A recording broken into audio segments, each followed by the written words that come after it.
Nataka mwende mwambie msichana wenu mwenye ako na deni ya kila mtu hii Kenya anilipe deni yangu. Because I do not work so hard for you, baby girl. I do not. I do not work hard to fund your lifestyle. Unadanganya unanilipa pesa zangu in 2 days, and since last year your 2 days hazijawaisha. Hii brand unashindwa kusema una protect. Me, I do not give a damn about your brand. Just pay my money. Dawa ya deni ni kulipa. Dawa ya deni ni kulipa. I understand we all have our bad financial times, but yako ni kunikon, ulinikon. You came to me telling me unanilipa pesa in 2 days, nikakwambia pesa yangu ni ya stock. Ukaniambia don't worry, babes, in 2 days you'll have that money. Let me be specific. You said by Sunday I'll have my money. Ulikuwa naomba do, hiyo do ulikuwa naomba Friday, by Sunday. Hadi wa leo Sunday yako ijoifika since last year. You conned me. That is conning me, and I'll say it. You conned me, Ju. Kwanza ulisema I was the only person who could help you at that moment. All your friends, everyone you knew, alikuwa amesema hana do. 2 months later, yani mimi I had kept this between me and you. You told me nisiseme na nisiambie mtu. It is between me and you. And I kept it to myself. 2 months later, naenda kwa rafiki yangu, tunapatana kwa after Otoma died. Tunapatana, tunarealize yani uko na deni ya kila mtu, uko na deni yake, uko na deni ya rafiki yake, uko na deni ya rafiki yake, uko na deni yangu, uko na deni. Then I realized you conned me. Because why did you tell me that my friend didn't help you? Alisema hana. Na sasa alikuwa shakutumia do mingi sana. That is wrong. So are you paying me ama nikae tu nikijua uliniosha? Nikae tu nikijua hiyo pesa ilikunywa maji? Juu sasa do yangu ya stock mbona hujai nirudishia hadi wa leo? Niko hapa, na utanilipa. Hey mama, mambo. Aki hope uko poa, hope unaendelea vizuri.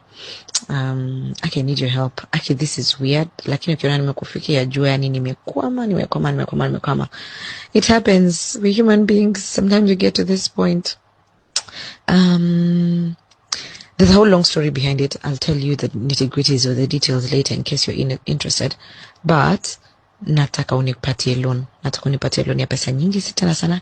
Inakurudia by Sunday latest. It can come back literally on Saturday, but just to be safe, let me say Sunday, Monday latest kabisa, just because of the time zone. But I think I'm working with Sunday. Might come back on Saturday, but I just want to tell you this day, alafu ikose kukuja. I am stranded. It's crazy. Yani ukiona nimekufikia jua nimekwama. Normally muomba beshte yako mwenye mlikosana pesa most of the time. Lakini leo ana kama hana, yani sijui nitapata wapi kwingine. Ndio baadaye nikamwambia nisaidie namba ya Mary, akanipatia. Hata hajajua anakuja kukuitisha anything, so alinipatia tu namba yako. So nikasema okay, let me just try reach out and see if I can get help. I hope this can be between us, unajua. Please let me know if you can help. I don't mind paying it with interest back. Yeah, please let me know. Sitakudanganya, I'm looking at like 300k. I don't know how much you can manage on your end.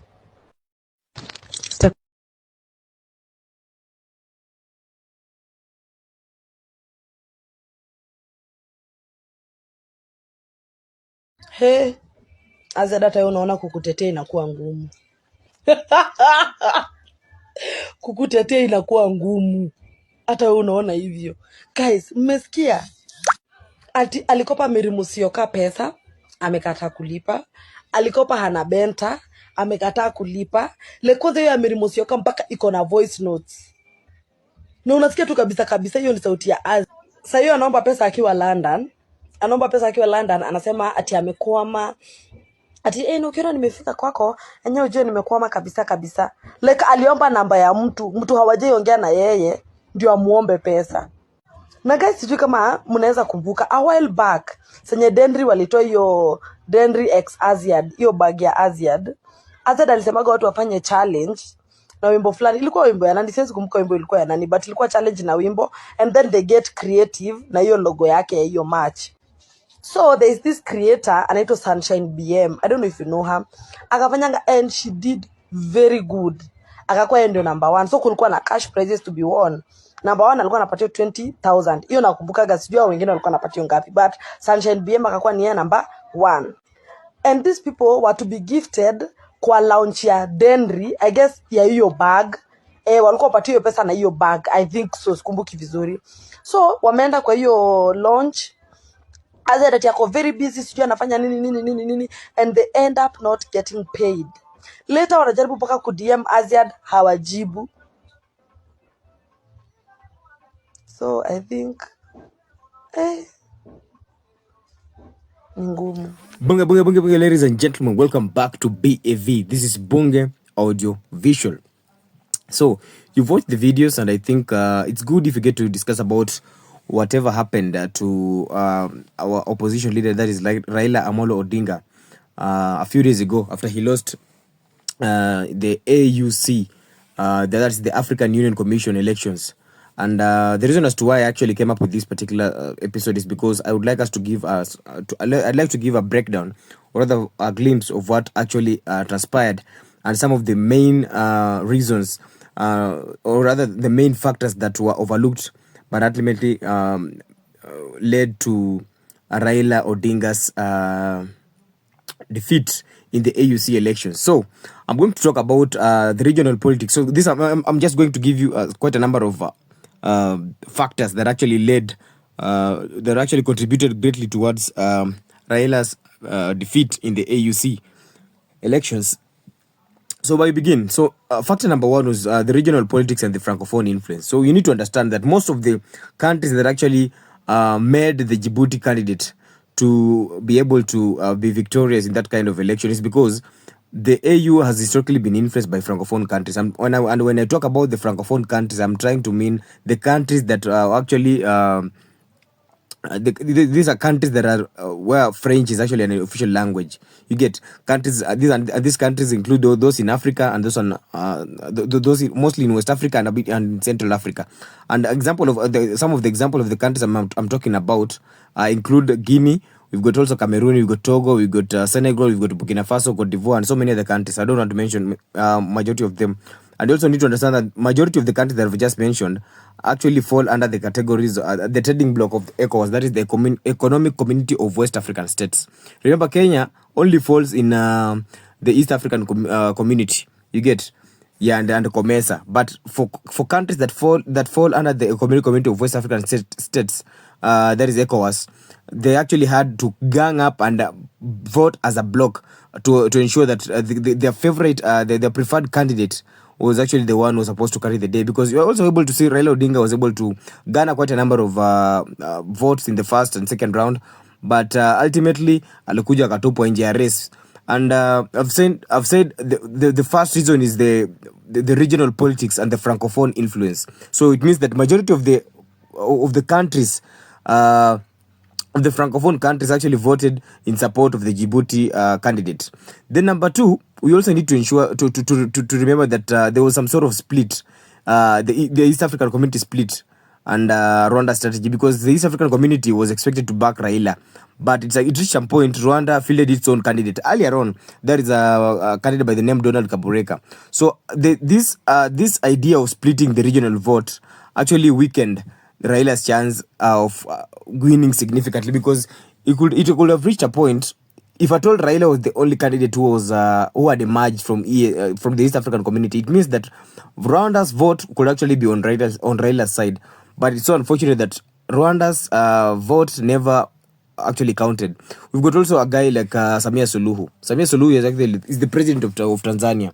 Samia Suluhu at some point seemed to be falling out with, when it comes to matters concerning Raila's support in the AUC chairmanship. Yeah, that is reason number two. We've talked about the regional politics of Francophone. We've also talked about the East African community split and Rwanda strategy.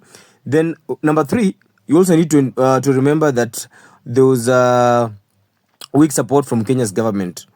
You need to understand, we saw Ruto trying to take some of the CS like Musalia Mudavadi to Ethiopia, the prime cabinet secretary, that is Musalia Mudavadi, to Ethiopia. We also able to see a number of other political figures like Baraza from Kakamega County, that is the government of Kakamega County. We were also able to see some of the dyads of Baba also taken to Ethiopia to ensure that they actually helped Baba in terms of campaigning for him.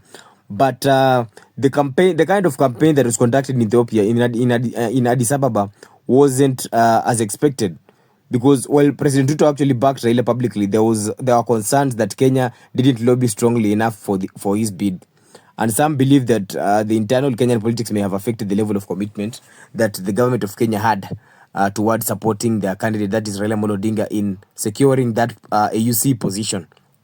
Then you've got also what we call some of the continental alliances, whereby Raila was viewed as a strong Pan-Africanist, but some countries may have seemed to see him as too politically aligned with certain blocs, making the Djibouti candidate more favorable in that particular case. Then we've got timing and other geopolitical factors. You also need to understand that the AU elections often reflect a very, very broader geopolitical interest. And Rwanda's growing influence in Africa may have played a very, very big role in securing the top seat of this guy by the name. What's the name of this guy? That is the former Djibouti foreign minister. That is Mohamed Ali Yusuf. He was actually the one who was elected as the new chairperson of the African Union Commission. Or that is on February 15th to 25. And one thing you also need to know is that Yusuf actually secured the position after 7 rounds of voting, ultimately obtaining 33 votes. You get? So it means that he's actually going to serve for a 4-year term, succeeding the former AUC chairman, that is Musa Faki of Chad, who has held the post since 2017. So you also need to ensure that you also need to know one thing, that in the election that happened recently, at some point Yusuf faced a competition from Raila Odinga, but Richard Randiamene, that's the ex-foreign minister of Madagascar, who was also among the contenders of that particular position, actually had to pull out since he was eliminated he was eliminated in the 3rd round. Meaning, some of his supporters actually decided to go towards the Djibouti prime minister, the Djibouti's former foreign minister at some point. So it means that Yusuf took the advantage of that particular situation. I don't know how they managed to get the votes that were from this guy, but this foreign minister of Madagascar. What is the name of this guy? That Richard what's the name? Is it Randriamandrato?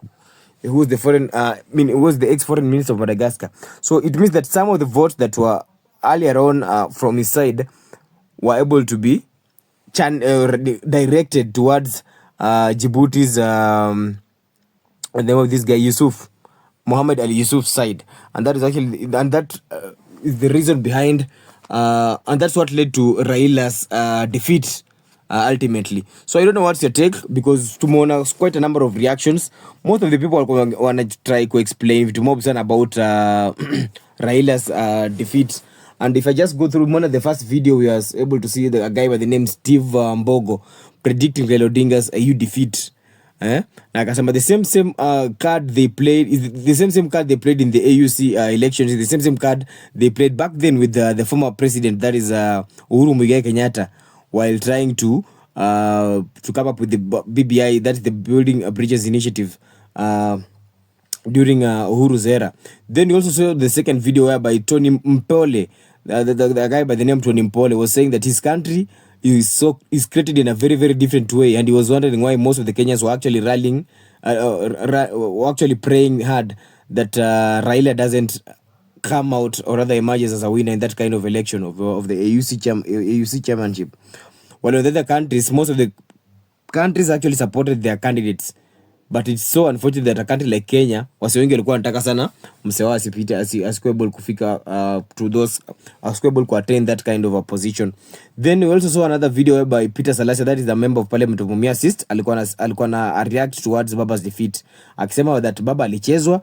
Then at some point pia akasema it had matters to do with greed, because Baba at some point anakuanga so greedy. So Baba hakuwa na your choice that moment he made the choice of going for that kind of position, it means that he was up to something. He never wanted that position at first. So we've also seen PLO Lumumba, that is giving his own explanation, rather his own views on why Baba lost his elections and why he couldn't be able to support Baba, and he gave out reasons. And two of the reasons that he actually gave out was, number one, Baba used this particular chance of vying for that position to use they were actually trying to, Baba and the government were actually trying to use it as a tactic, or rather as a strategy to position to actually exile him from local politics. And by exiling him from local politics, it means that Baba in 2027 angekuwa able to participate in local politics, meaning it would have given William Samoei Ruto an upper hand of winning the re-elections come 2027. Then number two, he also said that the government also used that tactic to secure support from his own territory back at home. So it means that the reason as to why they forced Baba to go for this position is it wasn't to ensure that Baba was to serve as a chairman and rather take full charge, or rather be responsible of what the AUC chairperson has to do. But their main goal was to ensure that they were able to control the local politics back in Kenya. Then we've also seen another video whereby there was a man who actually wanted to raise Raila Odinga to lose that position ya AUC chairmanship, because Baba walikuwa na feel Baba ni kama hajafanyia more for this country. He was clearly saying that Baba needs to come back to Kenya and he needs to fight for the rights of the citizen, because only the reason as to why Baba anafaa kwenda EU, yet we need a strong opposition leader like him, because you know how the kind of politics Baba plays inakwanga very very instrumental towards shaping the future of this country. So he felt like Baba going to AU na shinde hiyo position is actually going to bring that will be the road to his political oblivion back in as far as Kenya's politics is concerned. That means 2027 most of the people are actually going to have so much trouble in when it comes to securing the votes of the local mwananchi, or rather the candidates that are going to emerge won't really have that full capacity to ensure that they won't be rigged out come the 2027 elections. Yeah, so I think that's all for today. I'll have to, for now, I think I'm just going to give you an what am I going to do? I'm going to give you a breakdown on what Miguna was trying to mean in his next in the next episode. I'm actually going to give you the reason as to why Miguna had to come up with that video that he made, and he gave more explanation as to why he hates Baba and why Baba was actually going to lose that the AUC elections. I think for now, I think I'll call it a day. In case of anything, just kindly comment section iko hapo chini, talk to me at the comment section hapo, share your opinion, share your views, like, subscribe, and for you to be able to get more updates. I think I'll call it an end of an episode.